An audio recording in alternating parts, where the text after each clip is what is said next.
Hello, greetings everyone, and welcome Evening. to this 2020 edition of Don Hammond's Arlington Weekly News. I'm Craig Nolan. Thanks for joining us. And I'm Cam Pippitt. And here we go with our first of our in-studio shows, at least, for the new year, 2020, and a belated Happy New Year to all of you folks out there, at least from the anchor desk here. Usual list of suspects here. I'll run them down for you quickly. Our news and community bulletin board. A roll-in, another installment of Everyday Arlington. Stick around for that. CBB, as I may have mentioned. A roll-in from Karen Aguilar, and she's going to be talking about how to get to know your cloud better. Also, our now formerly News for Seniors, our 55-plus news segment, and then our styrofoam mom, Miriam Gennari, and her guests. And that's our show, but first, stuff there but first, okay, a social media reminder. All right, Arlington Weekly News. You can pick us up on www.youtube.com//Arlington Weekly News and the number 1. Also, you can pick us up on facebook.com/Arlington Weekly News. And also on the radio. On the radio, you can hear the audio from our little show here on WERA 96.7 LPFM. Check us out. Mm-hmm. We're in the air and in your ear. Right. Thanks, Cam. Okay, here we go as promised now. Our news items for this 2020 show of Don Hammond's Arlington Weekly News. Arlington County Board member Libby Garvey has been selected by her fellow board members as the chairperson for the 2020 season. In her acceptance speech, she stated that, and we're quoting now, "We've been managing change and growth for some time and doing it well," end quote. Ms. Garvey went on to state that she has 3 major goals. First, equity, in which, quoting now, "progress benefits everyone, especially older residents. Innovation, the idea that we can't always keep using the same solutions, and resilience, the idea that solutions need to last over time." Late last year, Ms. Garvey had sent out a Dear Friend letter to the community in which she enumerated, yes, that's the right word, her various accomplishments on the county board. One thing she didn't mention, however, was her participation in the recent tax increase. Another thing that she left out was her 3-year-long advocacy of a substantial pay raise for county board members. Well, as county board chair, at least now she will enjoy the additional salary position increases that she was so much in favor of. Cam. Okay. There will be a joint meeting of the civic associations from Arlington Ridge, Aurora Hills, and Crystal City.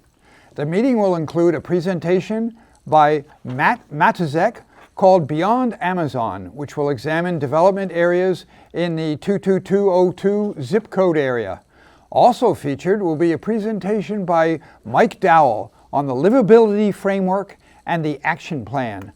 Finally, there will be a panel on open space with participants including JBG Smith's Andy Van Horn, Amazon's Brooke Overwetter, and Tracy Gabriel of the Crystal City Business Improvement District.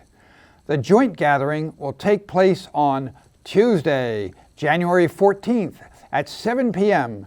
at the Westin, which is on 1800 Richmond Highway. The topics to be discussed will have effects throughout all of Arlington, so all residents are encouraged to attend. Craig. All right, Cam, also in our news items, during the last 9 months of 2019, Arlington residents brought more than 500 tons of glass for recycling.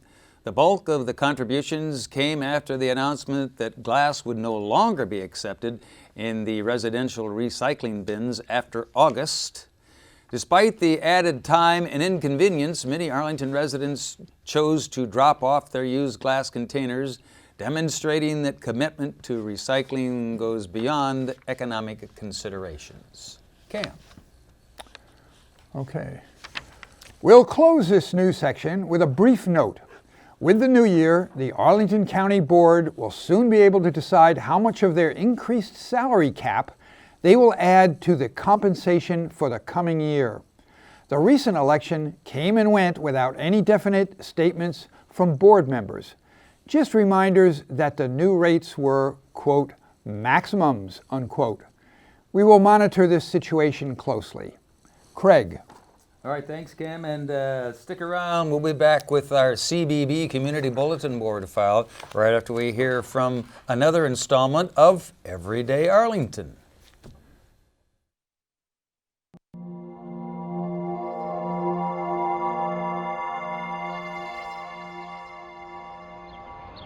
This is Hef Munson talking to you once again about Everyday Arlington, those features that maybe you already knew about, but you forgot were there and are just part of regular life. Most of these things are free. Most of these things you can get to every day. I am standing here at the beginning of all things. This is the starting point of the Washington and Old Dominion Regional Trail. It starts in Arlington and runs all the way out to Purcellville, Virginia. It is quite an adventure. The history of the W&OD Trail is well known to everyone who knows about it. However, for those who don't, it used to be a railroad. It originally ran all the way from Alexandria to Bluemont, Virginia, but it was always beset by problems. Even when it was formed as the Washington and Old Dominion Railway in 1911, the automobile was already gaining popularity as a form of transportation. In the 1930s, the Great Depression forced the organization into bankruptcy. In 1936, the remnants were reformed into a new corporation called the Washington and Old Dominion Railroad. However, by 1939, the Bluemont connection was abandoned and Purcellville became the westernmost stop. The railroad enjoyed a brief resurgence during World War II, but by 1951 it was reduced to a freight-only operation. The W&OD Railroad struggled on for another 17 years before ceasing operations in 1968. The current starting point of the W&OD Trail is the former Cowden Station in South Arlington. It's a great place to begin the 44.8-mile bike ride to Purcellville, but hikers, be warned. The journey of 44.8 miles begins with a whole lot of steps.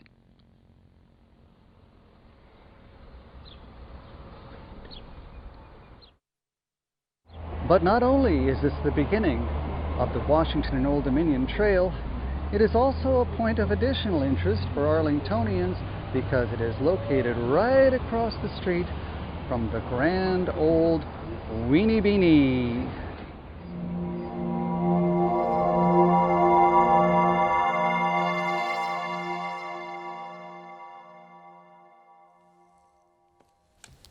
Pretty good history lesson. Thanks, Hef. That's our executive producer, Hef Munson, and another installment of Everyday Arlington, his thoughts and a good history lesson on the W&OD Trail. Right? Thanks, Hef. Appreciate it. All right, here we go. As promised now, our CBB, Community Bulletin Board file. Well, any turtle lovers out there between the ages of 5 and 12 will enjoy this next event. Learn all about this unique reptile and its amazing adaptations which help it survive. And then afterwards, you'll get to meet a turtle and help prepare its turtle food. This is happening on Wednesday, January 15 from 3:30 to 4:30 in the afternoon at Gulf Branch Nature Center and Park. They're located at 3608 North Military Road. Advanced registration is required for this one, so you can do that and find out more about it. Get more information by calling the number on your screen now and in your ear, 703-228-3403. Cam. Okay. Have you been looking for an excuse to get outside and go for a run? Why not participate in the Roosevelt Island 5K Run? The weekly run follows a course through the trails and paths on Roosevelt Island and is completely free to enter. Afterwards, grab coffee with the volunteers and participants at East West Coffee in Roslyn. Another run is taking place on Saturday, January 16th at 9 a.m. at Roosevelt Island at the George Washington Memorial Parkway. You can register online at parkrun.us. Craig. All right, Cam, also in our CBB file, well, if your child loves arts and crafts, then this event is something that you don't want to miss. Paint, Build, Create is a free event dedicated to creative exploration for all ages. It will feature many science, art, math, and technology-themed activities, including 3D drawings, toothpick towers, paper airplane construction, and cardboard construction zone, and a lot more. This is taking place on Saturday, January 18, from 11 in the morning to 2 in the afternoon at Fairlington Community Center. They're located at 3308 South Stafford Street. More information is available online. You can check them out at parks.arlingtonva.us/paint, build, create. Cam. Okay. In honor of Martin Luther King Jr.'s Arlington Cinema and Draft House will be holding an I Have a Dream indie film showcase featuring short films and documentaries from students, local and regional filmmakers. The event will address and discuss many topics that Dr. King fought for, including immigration, racism, police brutality, our environment, and more. Attendees under 21 must be accompanied by a parent or guardian. All proceeds will benefit the Bernie House, a nonprofit that provides help to people made homeless due to domestic violence. This is happening on Sunday, January 19th from 6:30 to 10:30 p.m. at Arlington Cinema and Draft House at 2903 Columbia Pike. You can RSVP online on the Draft House website. Craig. All right, Cam, and stick around, don't go away. Our News for Seniors, formerly News for Seniors, now 55 Plus News segment is coming up right after we hear from Karen Aguilar and her thoughts on the clouds. Some people think of Cirrus as a place where people go to see clowns, acrobats, and wild animals, but only because they either aren't paying attention or are trying to make a joke. All jokes aside, this is actually a serious subject. Well, almost all jokes aside. When you get right down to it, you won't find any cirrus clouds down here because they are found high up in the sky. They're composed of ice crystals and look like little wisps of cloud that couldn't hurt anyone. But don't be fooled, there's business going on up there. They can form from tropical cyclones or thunderstorms. In fact, their presence in large numbers often indicates the approach of stormy weather. They have a couple of variants. One is cirrocumulus, which form rippling patterns. They don't usually last long, eventually transforming into regular cirrus clouds. Another variant is cirrostratus, which resemble a kind of milky sheen. When a warm front approaches, they transform into allostratus and rain soon follows. Cirrus clouds have been identified on the planet Mars. In 2008, the Martian lander Phoenix observed some cirrus clouds moving across the Martian sky and eventually a very thin mist of snow. Similar formations, although probably not water-based, have also been identified on Jupiter and Saturn. I'll introduce you to some other clouds later. Meanwhile, keep your eye on the sky and get to know your cloud. More clouds. For a while there, people would sometimes talk about buying a flashy new car or a gigantic house in order to impress others. These things were known as status symbols. Well, here's a symbol everyone can afford. It's a stratus symbol, and it looks like this. I admit it's not very impressive, but at least it's free, and it's a symbol for a certain kind of cloud formation. You probably knew I'd get around to something like that sooner or later. A stratus cloud is a low-level cloud with horizontal layers. Seen from the ground, they sometimes just look like a gray sky. As with cumulus clouds, they can be formed from water droplets, supercooled water droplets, or ice crystals. They are not terribly dynamic in nature and are sometimes associated with prolonged periods of drizzle or light snow. There are some variants. Cirrostratus clouds are the higher level, ice crystal version, formed as warm, moist air rises to a colder temperature. They can produce the appearance of a halo around the moon. Allostratus clouds are the mid-level version, and they are heavier and more opaque. Nimbostratus clouds are found at a lower level and produce a heavier rain, but of shorter duration. Like the other stratus clouds, they appear as a steady gray, and they aren't much to look at. I'll introduce you to some other clouds later. Meanwhile, keep your eye on the sky and get to know your cloud. We're just gonna. All right. Okay. Here's to you. Caught me right in the middle There you of go. taking a sip here. Thank you, Right, Karen. yeah. Happy New Year. Karen Aguilar and her thoughts on clouds, speaking seriously or cumulously. That was nice. Thanks, Karen. We're going to have to do some more of that. Yeah. All right, here we go. As promised now, formerly News for Seniors, now our 55-plus news segment. Here we go. Item number 1. Here are just a few of the trips planned by Arlington's 55-plus travel office coming up in January 2020. They're going to the Kennedy Center and then National Theater, Maryland Live Casino, the Bluegrass Barn, American Visionary Museum, and the National Symphony Orchestra Coffee Concert. That sounds great, and there's a lot more. You can check out the complete schedule of the 55-plus travel guide, probably online, and give them a call. They'll tell you all about it at 703-228-4748. Cam. Okay. Leica Ashton is a manager of Arlington County's 55-plus travel program. Leica says she and her team of travel advisors are very responsive to requests and suggestions. There have been many requests for more adventurous trips, resulting in a 2-hour snow tubing event at Whitetail Resort in Mercersburg, Pennsylvania on Saturday, January 25. The cost is $42, pretty good price, which includes round-trip transportation, use of a snow tube, tubing lift, and tubing runs. 55-plus registration is required. For more information, call 703-228-4748. Craig. Happens to the best of us. That's all right.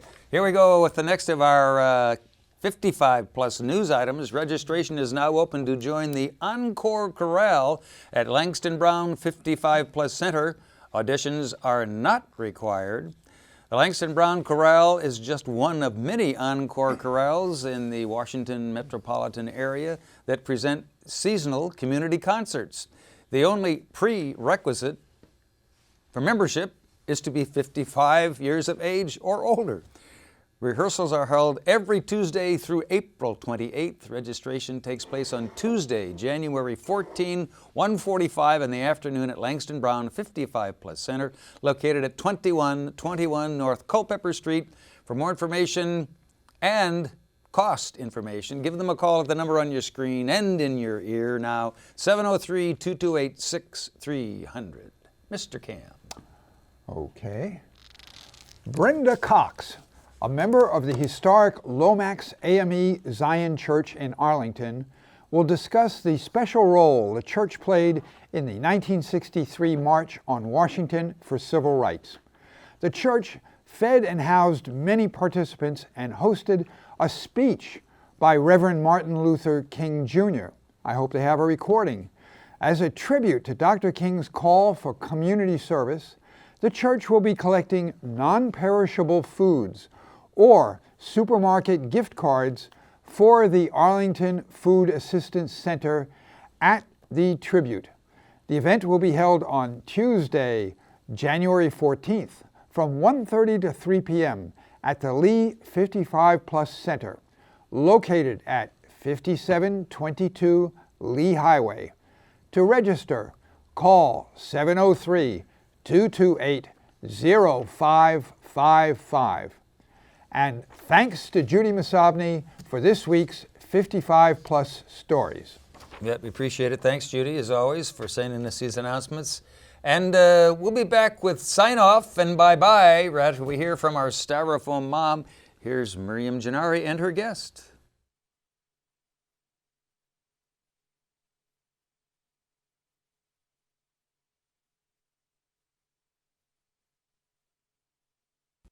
Hi, and welcome to another edition of the Sustainable Scoop. Last year, we talked about eco-teens, tree huggers, and geosapiens. But in 2020, what I'd like to finally focus on is what does it mean to be a durable human? It's a new phrase, and joining me today, Jennifer Joy Madden is going to tell us what being a durable human means. Hi, Jen. Hi, thank you. Thanks for inviting me.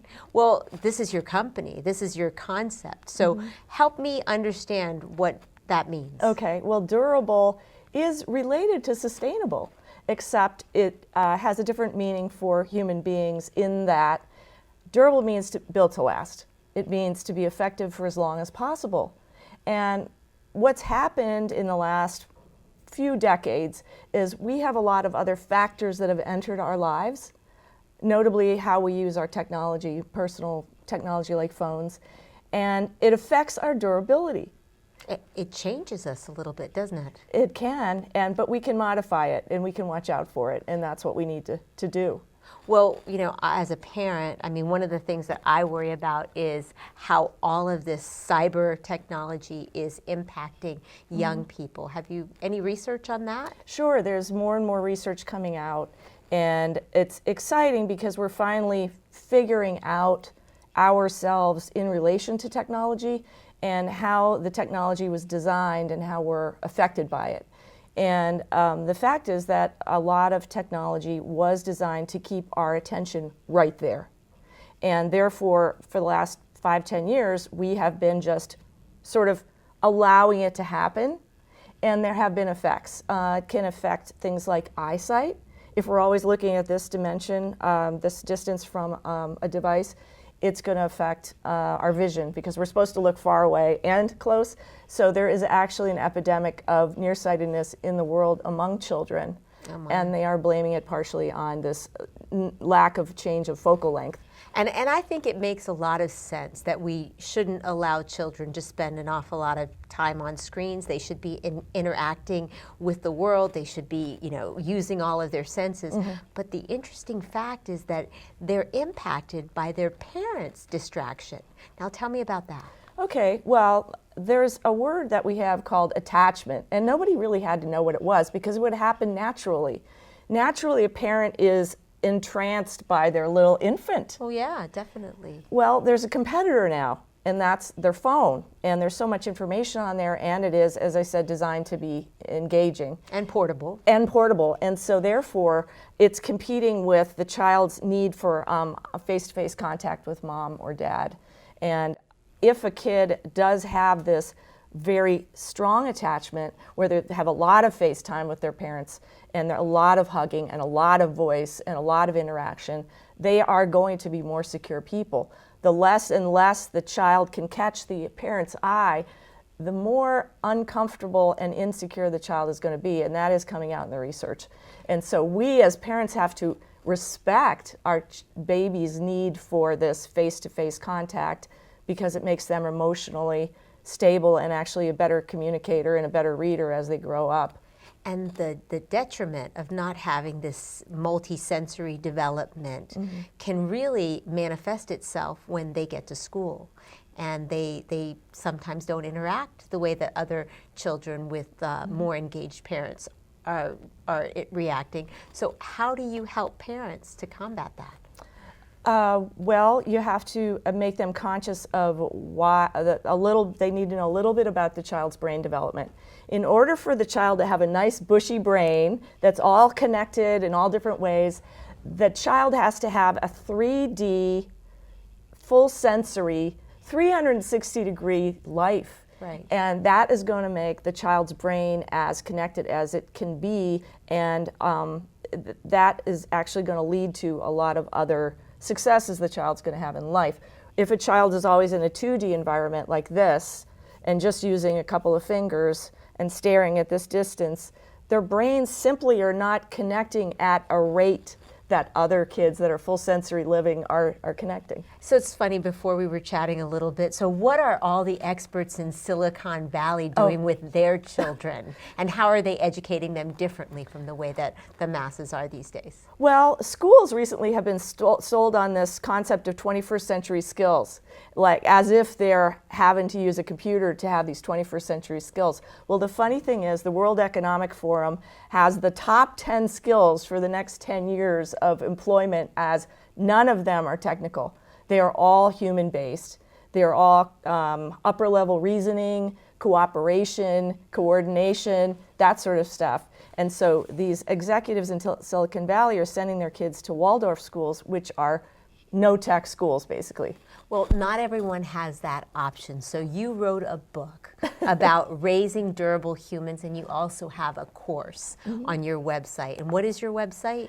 It's my website is durablehuman.com. Okay, and so from that website, they can navigate around and find out about the course? They can, yep. Okay, well, I want to thank you so much for coming here and putting this on the radar for 2020. I hope you'll come back as the research develops and share more skills that we might be able to assist in developing our durability. Would love to. Okay, great. Thanks so much. Oh, you're welcome. And I want to thank all of you for watching this edition of the Sustainable Scoop. Sustainability and durability are indeed connected, and we need to make sure that we maintain both. I'm Miriam Gennari. That's the Sustainable Scoop. Back to the news desk. All right, thanks, Miriam. Miriam Gennari, another installment of her Sustainable Scoop, and something we're all striving for, durability. We'll be around, right? Yeah, we sure will. Okay, well, again, thanks for filling in here tonight for our missing compatriots over here. Daniel and Adele. Adele and Daniel are, well, they're away and they'll be back. They'll be back, hopefully. It was my pleasure. Thank you very much. So thanks I for helping enjoyed out. that, and be glad to do it anytime. Next week, it's back to Yeah. the trenches, back to the prompter. But thanks again, Cam. We appreciate it. Okay. All right, and again, a belated Happy New Year to all you folks out there. All right. Thanks for watching this There you go. First in the Studio 2020 edition of Don Hammond's Arlington Weekly News. Have a great week, and we'll see you next week. Take care. Bye-bye. Salud.